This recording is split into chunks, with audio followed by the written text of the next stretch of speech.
Hey, welcome back, guys. Before I start this video, I want to mention a couple of brief things real quick. The first thing is always fly with a reserve. There's a lot of controversy out there.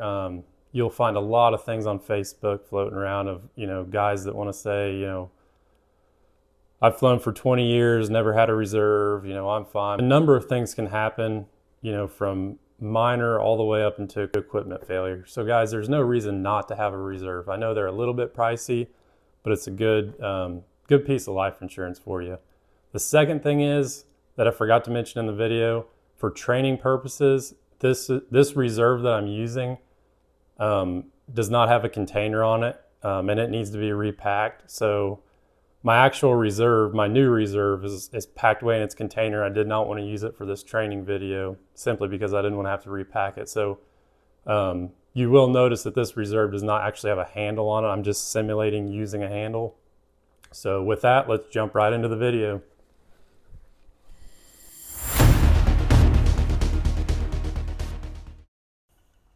All right, welcome back. In today's video, it's going to be all about deploying reserves.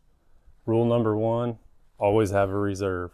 Rule number two, make sure your reserve is big enough to carry you plus your fuel. All right, let's say we're flying along and all of a sudden the wing just bam, out of nowhere. First thing you want to do, kill your motor.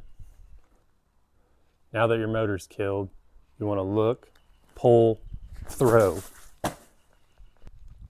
Once you've got done deploying your reserve successfully and it is carrying you, the next thing you want to do is drop your throttle, look up at your wing, grab your B lines and start reeling them in.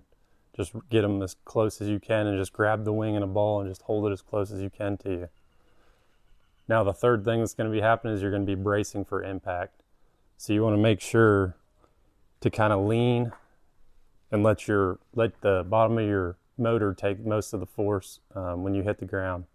There are several different reserve options available on the market. You can have your front mount reserve, your side reserve, and they also make them for the bottom too. It's all up to your preference and what you end up preferring in the end. But you want to make sure that you always practice while you're in flight looking for that handle. So it's always, if you got a front mount reserve, you're always looking, practicing grabbing, looking for clean air and throwing. Well, that's all I got for today, guys. In my next video, I'm going to be showing you how to properly mount a front mount reserve. As always, stay safe, blue skies, and I'll see you on the next one.